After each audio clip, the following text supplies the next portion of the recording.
ಎಲ್ರು ಹೊರಗಡೆನೆ ಬರ್ತಾ ಇದ್ದಾರೆ. ನನ್ನ ಮನೇಲಿ ಇಲ್ಲ ಅನ್ನೋದು ಎಲ್ರಿಗೂ ಗೊತ್ತಾಗೋಯ್ತಾ?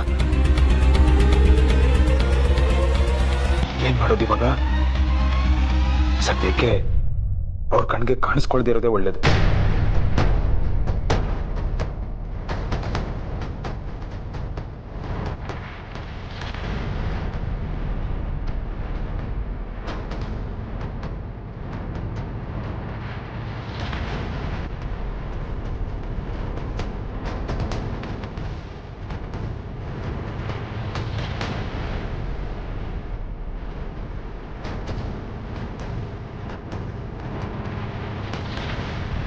ಮಾತಂಗಿ, ಅಶೋಕ್ ಇಲ್ಲೇ ನಿಂತಿದ್ರು ಅಕ್ಕ. ಇಲ್ಲೇ ನಿಂತಿದ್ರೆ ಎಲ್ಲಿ ಹೋಗ್ತಾನೆ? ಅಯ್ಯೋ ನನ್ಗೂ ಗೊತ್ತಿಲ್ಲ, ನಾನ್ ನೋಡ್ದಾಗ ಇಲ್ಲೇ ನಿಂತಿದ್ರು. ನನ್ ಮನೇಲಿಲ್ಲ ಅನ್ನೋ ವಿಚಾರ ಎಲ್ರಿಗೂ ಗೊತ್ತಾಗೋಗಿದೆ ಅಂತಾಯ್ತು. ಮಾತಂಗಿ, ನಾವಿನ್ ಟೆನ್ಷನ್ ಅಲ್ಲಿ ಒದ್ದಾಡ್ತಾ ಇದೀವಿ, ನಿನಗ್ ತಮಾಷೆನಾ? ಅಯ್ಯೋ ಇಲ್ಲ ಅಕ್ಕ, ನಾನ್ ಯಾಕೆ ಹಾಗೆ ಮಾಡ್ತೀನಿ ಹೇಳಿ? ನಾನೇ ನನ್ ಕಣ್ಣಾರೆ ನೋಡಿದೀನಿ. ಅಶೋಕ್ ಅಣ್ಣ ಇಲ್ಲೇ ನಿಂತಿದ್ರು, ನನ್ ನಂಬಿ ಅಕ್ಕ. ಮಾತಂಗಿ, ಇಲ್ಲಿ ನಿಂತಿದ್ದವನು ಎಲ್ಲಿ ಹೋಗೋದಿಕ್ ಸಾಧ್ಯ? ಅಶೋಕ್ ಬಂದಿದ್ದ, ಇಲ್ಲಿ ನಿಂತಿದ್ದ ಅನ್ನೋದು ನಿನ್ ಭ್ರಮೆ ಇರ್ಬೇಕು. ಸ್ವಲ್ಪ ಯೋಚನೆ ಮಾಡ್ಬಿಟ್ಟು ಹೇಳು.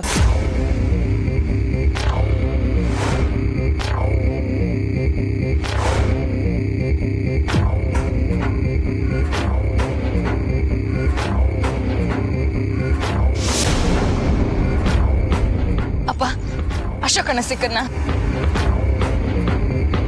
ನನ್ನ ಹುಡುಕೊಂಡು ಚಿಕ್ಕಪ್ಪ ಕೃಪಾಕರ್ ಭಾವ ಇಬ್ರು ಹೊರಗಡೆ ಹೋಗಿದ್ರ ಅಂದ್ರೆ ನಾನು ಹೊರಗಡೆ ಹೋಗಿ ಬಂದಿದ್ದೀನಿ ಅಂತನಾ? ಗಾಡ್, ನನಗೆ ಗೊತ್ತಿಲ್ಲದ ಹಾಗೆ ಇನ್ನು ಏನೇನು ನಡೀತಾ ಇದೆ? ಚಿಕ್ಕಪ್ಪ ಮಾತಾಡಿ ಪ್ಲೀಸ್. ಅಶೋಕ್ ಸ್ಮಶಾನದ ಕಡೆ ಎಲ್ಲ ಹೋದ ಅಂತ ಹೇಳ್ತಾ ಇದ್ರಿ, ಅವ್ನ್ ಸಿಕ್ಕದ್ನಾ? ಇಲ್ಲಮ್ಮ, ಎಲ್ಲಾ ಕಡೆ ಹುಡುಕಾಡಿದ್ವಿ, ಎಲ್ಲೂ ಪತ್ತೆ ಆಗ್ಲಿಲ್ಲ.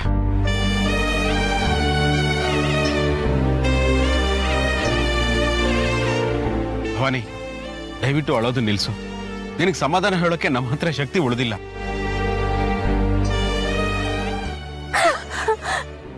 ರಾತ್ರಿ ಮನೆ ಬಿಟ್ಟು ಹೋಗುವಂತದ್ ಏನಾಗಿತ್ತು ಅವನಿಗೆ?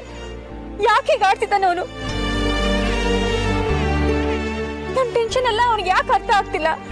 ಚಿಕ್ಕಪ್ಪ, ಇನ್ನು ಲೇಟ್ ಮಾಡೋದ್ ಬೇಡ, ಪೊಲೀಸ್ ಕಂಪ್ಲೇಂಟ್ ಕೊಡೋಣ ಬನ್ನಿ. ಬೆಳಿಗ್ಗೆವರೆಗೂ ನೋಡೋಣ, ಹಾಗೂ ಬರ್ಲಿಲ್ಲ ಅಂದ್ರೆ ಪೊಲೀಸ್ ಕಂಪ್ಲೇಂಟ್ ಕೊಡೋಣ. ಈಗೇನು ಡಿಸಿಷನ್ ತಗೊಳ್ಳೋದು ಬೇಡ. ಹೌದು ಭವಾನಿ, ಮಾವ ಹೇಳಿದಾಗೆ ಬೆಳಗಿನವರೆಗೂ ವೆಯ್ಟ್ ಮಾಡೋದು ಒಳ್ಳೇದು ಅಂತ ನನಗೂ ಅನ್ನಿಸ್ತಾ ಇದೆ. ಬೆಳಗ್ಗೆ ಆಗೋಷ್ಟಲ್ಲಿ ಏನಾದ್ರೂ ಹೆಚ್ಚು ಕಮ್ಮಿ ಆದ್ರೆ? ಚೇಚೆ, ಹಾಗೆಲ್ಲ ಏನೂ ಆಗೋದಿಲ್ಲ. ಧೈರ್ಯವಾಗಿರಿ. ನಡೀರೊಳಗೆ ಬನ್ನಿ ಕೃಪಾಕರ್.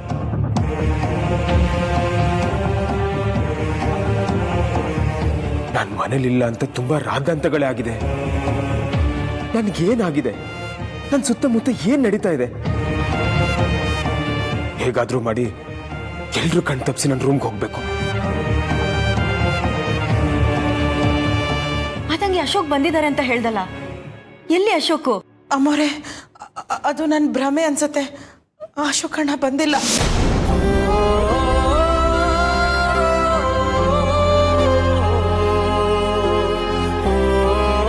ಹೌದಾ ಮಾರ್ತಿ, ಅಶೋಕನ್ನ ಸುತ್ತಮುತ್ತ ಎಲ್ಲಾ ಕಡೆ ಹುಡುಕಾಡ್ದ್ವಿ, ಅವನೆಲ್ಲೂ ಕಾಣ್ತಿಲ್ಲ. ಮಾವ ಎಲ್ಲೂ ಸಿಕ್ಕಿಲ್ಲ ಅಂದ್ರೆ ಏನರ್ಥ ಮಾವ? ಮಾರ್ತಿ, ನೀನೇನೇನೋ ಅರ್ಥ ಕಲ್ಪಿಸ್ಕೊಂಡು ಯೋಚನೆ ಮಾಡಬೇಡಮ್ಮ. ಸಮಾಧಾನ ಮಾಡ್ಕೊಳ್ಳಿ, ದಯವಿಟ್ಟು ಬೇಜಾರು ಮಾಡ್ಕೋಬೇಡಿ. ನಿಮಗೆಷ್ಟು ಬೇಜಾರಾಗ್ತದೆ ಅಷ್ಟೇ ಬೇಜಾರು ನಮಗಾಗ್ತದೆ. ಬೆಳಗ್ಗೆ ಅಷ್ಟರಲ್ಲಿ ಅಣ್ಣ ಬಂದೇ ಬಿಡ್ತಾನೆ. ದಯವಿಟ್ಟು ಅದಕ್ಕೆ ಪ್ಲೀಸ್.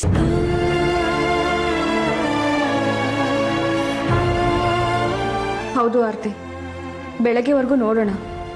ಅಶೋಕ್ ಬರ್ದೇ ಹೋದ್ರೆ ಪೊಲೀಸ್ ಕಂಪ್ಲೇಂಟ್ ಕೊಡೋಣ. ಅವನಿಗೆ ಯಾವುದೋ ಕೇಡ್ಗಾಲ ಶುರು ಆಗಿದೆ ಅನ್ಸುತ್ತೆ, ಅದಕ್ಕೆ ಈ ರೀತಿ ಎಲ್ಲ ಆಗ್ತಿದೆ.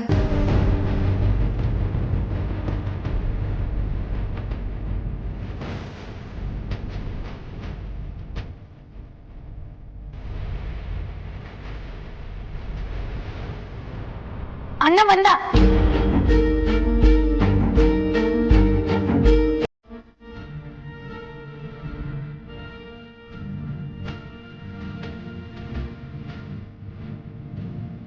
ಅಶೋಕ್, ಹೇಳ್ದೆ ಕೇಳ್ದೆ ಎಲ್ಲಿ ಹೊರಟೋಗಿದ್ರಿ? ಯಾಕೆ ಹೀಗೆ ಮಾಡಿದ್ರಿ? ನಾವೆಲ್ಲರೂ ಎಷ್ಟು ಟೆನ್ಷನ್ ಆಗಿದ್ವಿ ಗೊತ್ತಾ? ಅಶೋಕ, ಆರ್ತಿ ಮಾತಾಡ್ತಿರೋದು ನಿನ್ನೆ ಮಧ್ಯರಾತ್ರಿ ನೀನ್ ಕಾಣ್ತಿಲ್ಲ ಅಂತ ಎಲ್ಲರೂ ಎಷ್ಟು ಗಾಬರಿ ಆಗಿದ್ವಿ ಗೊತ್ತಾ? ಎಲ್ಲೆಲ್ಲಿ ಹುಡ್ಕಾಡಿದ್ವಿ ಗೊತ್ತಾ? ನಿನ್ಗೋಸ್ಕರ ಅಲ್ದಾಡ್ದಿರೋ ಜಾಗನೇ ಇಲ್ಲ ಕಣೋ. ಮಾತಾಡು ಅಶೋಕ್. ಎಲ್ರು ನಿನ್ನನ್ನೇ ಕೇಳ್ತಾ ಇರೋದು. ಮಧ್ಯರಾತ್ರಿ ಹೇಳ್ದೆ ಕೇಳ್ದೆ ಎದ್ದು ಎಲ್ಗೂ ಹೋಗಿದ್ದೆ ಹೇಳು. ಮಾತಾಡಕ್ ಬಿಟ್ರೆ ತಾನೇ ಮಾತಾಡೋದಕ್ಕೆ.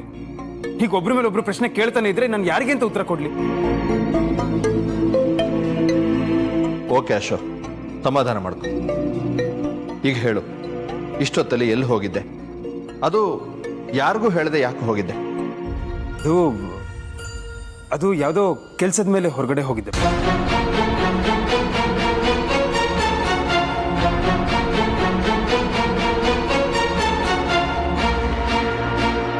ಹೊರಗಡೆ ಇಷ್ಟೊತ್ತಿನಲ್ಲಿ? ಕಾರ್ ಹೊರಗಡೆನೇ ಇದೆ. ಕಾರ್ ತಗೊಳ್ದೆ ಹೋಗಿದ್ಯಾ? ನನ್ನ ಫ್ರೆಂಡು ಕಾರ್ ತಂದಿದ್ದ, ಅವನ ಕಾರಲ್ಲೇ ಹೋಗಿದ್ದೆ. ಫ್ರೆಂಡ? ಯಾರು? ಬಿಸ್ನೆಸ್ ವಿಚಾರನ? ಹೌದು ಬಾವ, ಅದು ಕಾಂಪಿಟೇಷನ್ ಮ್ಯಾಟ್ರು. ಸ್ವಲ್ಪ ಸೀಕ್ರೆಟ್ ಆಗಿ ಮಾತಾಡಬೇಕಾಗಿತ್ತು, ಅದಕ್ಕೆ ಹೋಗಿದ್ದೆ.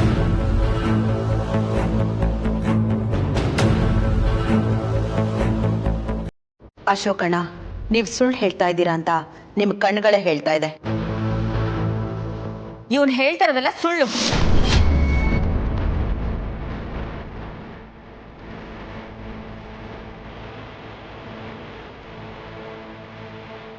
ನನ್ನ ತಮ್ಮ ಇಷ್ಟು ವರ್ಷ ಕಾಂಪಿಟೇಷನ್ ಬಗ್ಗೆ ತಲೆ ಕೆಡಿಸ್ಕೊಳ್ದೇ ಇರೋನು ಈಗ ಯೋಚನೆ ಮಾಡ್ಬಿಡ್ತಾನ? ಅಶೋಕ್, ನೀನು ಬಿಸ್ನೆಸ್ ವಿಚಾರದಲ್ಲಿ ಎಷ್ಟು ಪ್ರೊಫೆಷನಲ್ ಆಗಿದೆಯಾ ಅಂತ ನಂಗೆ ಚೆನ್ನಾಗಿ ಗೊತ್ತು.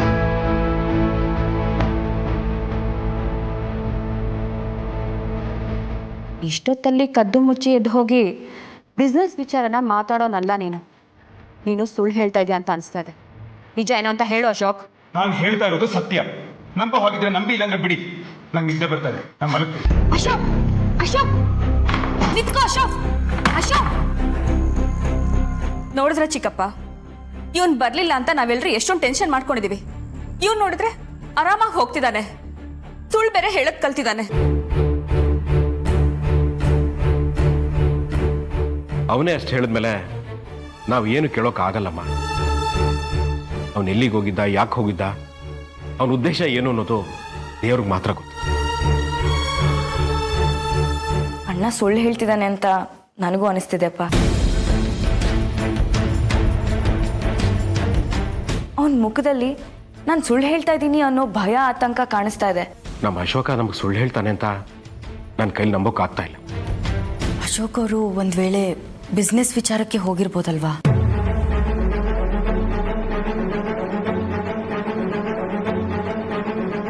ಹಾಗಾದ್ರೆ ಸ್ಮಶಾನಕ್ಕೆ ಹೋಗಿರೋದು ಯಾರು? ಆ ವ್ಯಕ್ತಿ ಯಾರನ್ನು ನೋಡಿ ಹಾಗೆ ಹೇಳ್ದ?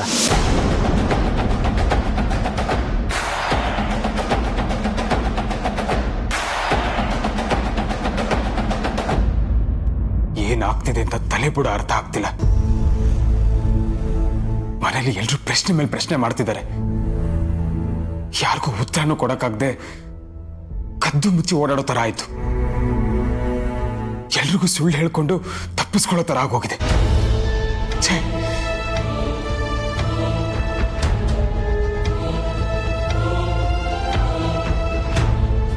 ನಾನು ರಾಗಿಣಿನ ಮೀಟ್ ಮಾಡಿಕೊಂಡು ಮನೆಗೆ ಬಂದೆ. ಆಮೇಲೆ ಆರ್ತಿ ಹತ್ರ ಮಾತಾಡಿ ಇಲ್ಲೇ ಬಂದು ಮಲ್ಕೊಂಡೆ. ಕಣ್ಬಿಟ್ಟಾಗ ಸುತ್ತ ಸ್ಮಶಾನ. ನಾನು ಅಲ್ಲಿಗೆ ಹೇಗೆ ಹೋದೆ?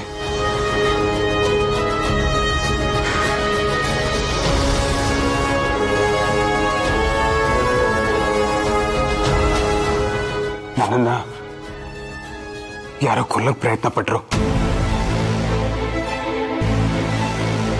ಅದು ನಿಜವಾಗ್ಲೂ ದೆವ್ವನ ಅಥವಾ ಮನುಷ್ಯರೇ ಪ್ಲಾನ್ ಮಾಡಿಕೊಂಡು ನನ್ನ ಮೇಲೆ ಅಟ್ಯಾಕ್ ಮಾಡಿದ್ರ?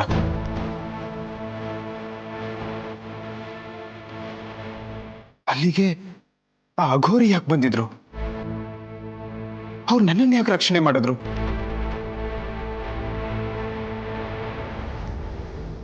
ಚಿಕ್ಕಪ್ಪ ಮತ್ತೆ ಭಾವ ನನ್ನ ಹುಡ್ಕೊಂಡು ಬಂದಿದ್ರು ಅಂತ ಹೇಳಿದ್ರು. ನಾನು ಅಲ್ಲಿದ್ದೀನಿ ಅಂತ ಅವ್ರಿಗೆ ಯಾರು ಹೇಳಿದ್ರು? ಹುಚ್ಚಿಡಿತದೆ ನನಗೆ.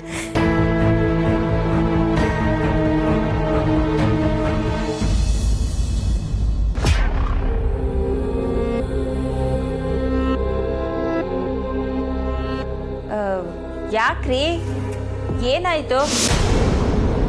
ನೆಮ್ಮದಿಯಾಗಿ ನಿದ್ದೆ ಮಾಡಬಾರ್ದಾ? ನಿದ್ದೆ ಸರಿಯಾಗಿ ಮಾಡಲಿಲ್ಲ ಅಂದರೆ ಮೈಗ್ರೇನ್ ಬರುತ್ತೆ. ಮನೆ ಹೊತ್ತಿ ಉರಿತಾ ಇದೆ. ನಿನಗೆ ಡೀಟೇಲ್ ಆಗಿ ಹೇಳ್ಬೇಕೇನೆ? ನನಗೇನು ಹೇಳೋದು ಬೇಡ ಬಿಡಿ, ನನಗೆಲ್ಲ ಅರ್ಥ ಆಗತ್ತೆ, ನನಗೆಲ್ಲ ಗೊತ್ತು. ಎಲ್ಲ ಗೊತ್ತಿದ್ದು ಏನು ಗೊತ್ತಿಲ್ಲದೆ ಇರೋ ಥರ ನಾಟಕ ಮಾಡ್ತಿದ್ಯೇನೆ. ನಾನು ಯಾಕೆ ನಾಟಕ ಮಾಡಲಿ? ಏನಿದೆಯೋ ಅದನ್ನ ನೇರವಾಗಿ ಹೇಳೋ ಜಾಯಮಾನ ನಂದು. ಏಯ್, ಮನೆ ಬಗ್ಗೆ ಸ್ವಲ್ಪನೂ ಕನಿಕರ ಇಲ್ವೇನೆ ನಿನಗೆ? ಪಾಪ ಆರ್ತಿ ಕಾಲ್ ಮುರ್ಕೊಂಡು ವೀಲ್ ಚೇರ್ ಮೇಲೆ ಕೂತಿದ್ದಾಳೆ. ಅಶೋಕ ನೋಡಿದ್ರೆ ವಿಚಿತ್ರವಾಗಿ ಬಿಹೇವ್ ಮಾಡ್ತಿದ್ದಾನೆ.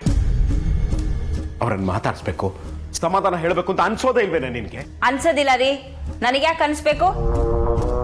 ಯಾವತ್ತಿ ಮನೆ ಬಿಟ್ಟು ಹೋಗ್ತೀನೋ ಅಂತ ಕಾಯ್ತಾ ಇದ್ದೀನಿ. ಈ ಮನೆ ಒಂಥರ ಹುಚ್ಚರ ಸಂತೆ ಆಗೋಗಿದೆ. ಆರ್ತಿಗೆ ಹುಚ್ಚಿಡಿತು, ಈಗ ಅಶೋಕನ್ಗೆ ಹುಚ್ಚಿಡ್ದಿದೆ, ನಾಳೆ ನನಗೂ ನಿಮ್ಗೂ ಹುಚ್ಚಿಡಿಯುತ್ತೆ. ಕೊನೆಗೆ ಈ ಮನೆ ಹುಚ್ಚರ ಸಂತೆ ಆಗತ್ತಷ್ಟೇ. ಬಾಯಿ ಸಾಕು. ರಾತ್ರಿಯಲ್ಲಿ ಕಿರ್ಚ್ಬೇಡ. ಮೊದಲು ನಿನ್ನನ್ನು ಹುಚ್ಚಾಸ್ಪತ್ರೆಗೆ ಸೇರಿಸ್ಬೇಕು, ಆಮೇಲೆ ಎಲ್ಲ ಸರಿ ಹೋಗುತ್ತೆ ಅಲ್ವೇ? ಒಳ್ಳೇದನ್ನ ಬಯಸು, ಒಳ್ಳೇದನ್ನ ಮಾಡುತ್ತಾ ನಿನಗೆ 1000 ಸರ್ತಿ ಬಡ್ಕೊಂಡಿದ್ದೀನಿ. ನನ್ನ ಮಾತನ್ನೆಲ್ಲಿ ಕೇಳ್ತೀಯ? ನೀನು ಮಾಡೋದನ್ನೇ ಮಾಡ್ತೀಯ. ನಿನಗೆ ಬುದ್ಧಿ ಹೇಳಿ ಯಾರೇ ಉದ್ಧಾರ ಆಗ್ತಾರೆ. ಒಳ್ಳೇದಾ? ಯಾವುದು ಒಳ್ಳೇದು? ಸರಿ, ನಾನಂತೂ ಯಾವುದು ಒಳ್ಳೇದು ಮಾಡಿಲ್ಲ. ನೀವು ಮಾಡಿರೋದೆಲ್ಲ ಒಳ್ಳೇದೇ ತಾನೆ? ನಿಮ್ಗೇನು ಒಳ್ಳೇದಾಗಿದೆ? ಒಳ್ಳೇದನ್ನು ಬಯಸೋದು ನಮ್ಗೆ ಒಳ್ಳೇದಾಗ್ಲಿ ಅಂತ ಅಲ್ವೇ ನಾವು ನೆಮ್ಮದಿಯಾಗಿರಬಹುದು ಅಂತ. ಮಧ್ಯರಾತ್ರಿ ನೆಮ್ಮದಿಯಾಗಿ ನಿದ್ದೆ ಮಾಡೋದು ಬಿಟ್ಟು ಊರೆಲ್ಲ ಅಲ್ಕೊಂಡು ಬಂದು ನನ್ನ ಮುಂದೆ ನಿಂತಿದ್ದೀರಲ್ಲ, ಇದು ನೆಮ್ಮದಿನಾ? ತುಂಬಾ ಸ್ವಾರ್ಥಿ ಆಗ್ತಿದ್ಯಾ ಕಡೆ ನೀನು. ಸರಿಯಾಗಿ ಅನುಭವಿಸ್ತೀಯ. ರೀ, ನಾನಲ್ಲ ಅನುಭವಿಸೋದು, ಈ ಮನೆಯವರು. ನೋಡ್ತಾ ಇರಿ, ಇನ್ನು ಎಷ್ಟು ರಾತ್ರಿಗಳು ನಿದ್ದೆ ಇಲ್ಲದೆ ಕಳಿಬೇಕಾಗತ್ತೆ ಅಂತ.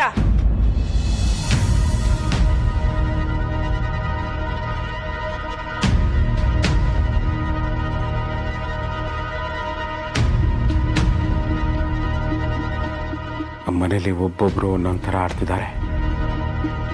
ಇವ್ರನ್ನ ಅರ್ಥ ಮಾಡ್ಕೊಳ್ಳೋದಾದ್ರೂ ಹೇಗೆ? ಚಿರು ಸಾವು, ಆರ್ತಿ ಶ್ರಾದ್ದ ನಿಲ್ಸಿದ್ದು, ಆರ್ತಿ ಅಶೋಕ್ ಜಗಳ, ಅಶೋಕ್ನ ಈಗಿನ ವರ್ತನೆ ಎಲ್ಲ ವಿಚಿತ್ರವಾಗಿ ನಡೀತಿದೆಯಲ್ಲ. ಯಾಕೆ ಹೀಗಾಗ್ತಿದೆ?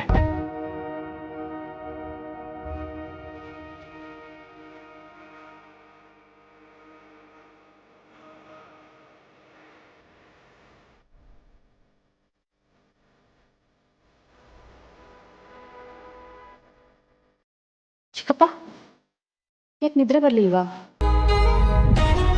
ನಿದ್ದೆ ಬರೋಕೆ ನೆಮ್ಮದಿ ಇರ್ಬೇಕಮ್ಮ. ಅದೇ ಇಲ್ದಿದ್ಮೇಲೆ ನಿದ್ದೆ ಹೇಗೆ ಬರುತ್ತೆ ಹೇಳು?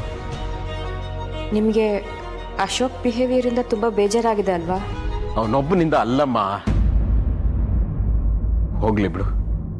ಅಲ್ಲಮ್ಮ, ಅಶೋಕನ್ಗೋಸ್ಕರ ನಾವು ಕಾಡು ಮೇಡು ಸ್ಮಶಾನ ಎಲ್ಲ ಕಡೆ ಅಲ್ದಾಡ್ಕೊಂಡು ಬಂದ್ವಿ.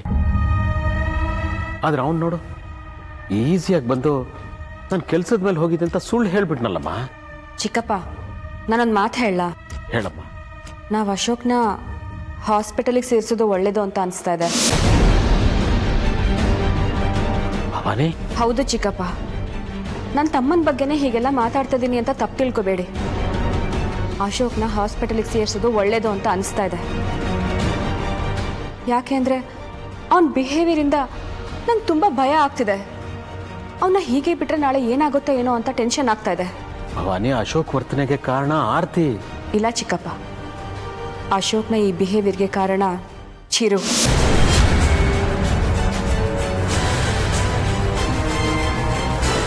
ಚಿರುನಾ? ಹೇಗಮ್ಮ? ಹೇಳ್ತೀನಿ ಚಿಕ್ಕಪ್ಪ.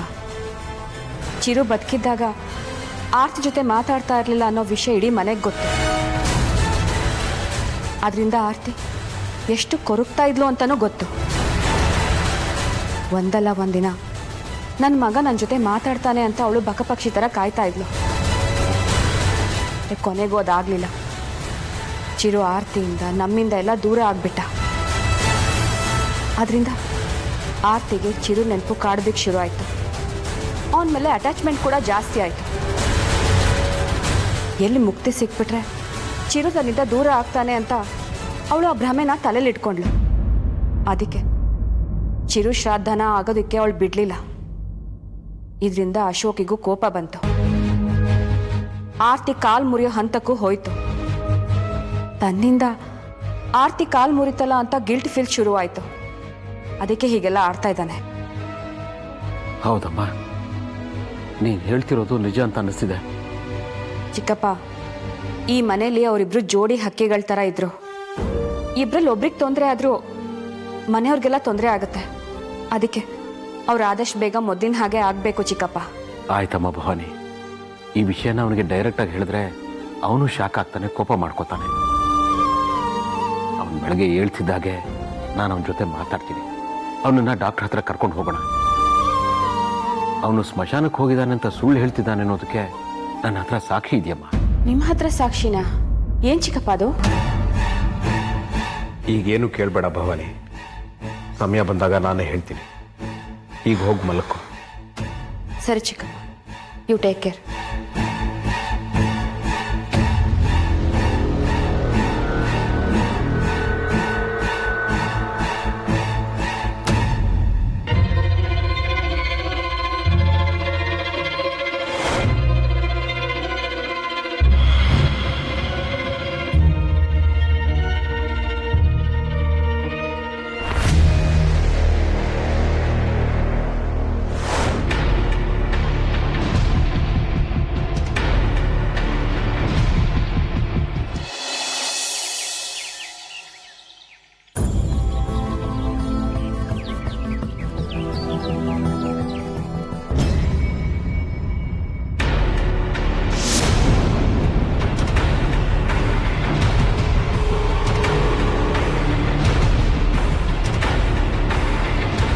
ಅಶೋಕಣ್ಣ,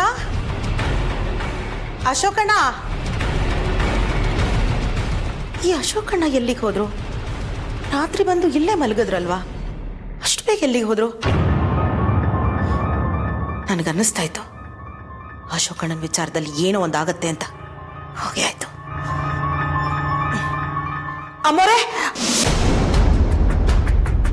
ಆರತಿ ಅಮ್ಮನವರು ಮಲಗಿರ್ತಾರೆ. ಈ ವಿಷಯ ಅವ್ರಿಗೆ ಹೇಳಿದ್ರೆ ಸುಮ್ಮನೆ ಗಾಬರಿ ಆಗ್ತಾರೆ. ಮೊದಲೇ ಯಜಮಾನ್ರಿಗೆ ಹೇಳೋಣ.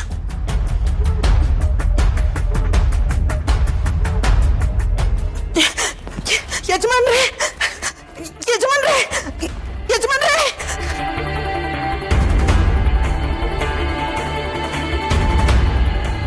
ಮಾತಂಗಿ, ಏನಾಯ್ತು? ಯಾಕಿಷ್ಟು ಗಾಬರಿ ಆಗಿದ್ಯಾ? ಮಾತಂಗಿ, ಏನಾಯ್ತು? ಯಾಕೆ ಕಿರ್ಚ್ಕೊಂಡೆ? ಭಯ ಪಡಕ್ಕೆ ಇನ್ನೇನಿರ್ತಕ್ಕ. ಅಶೋಕಣ್ಣನ ವಿಚಾರ.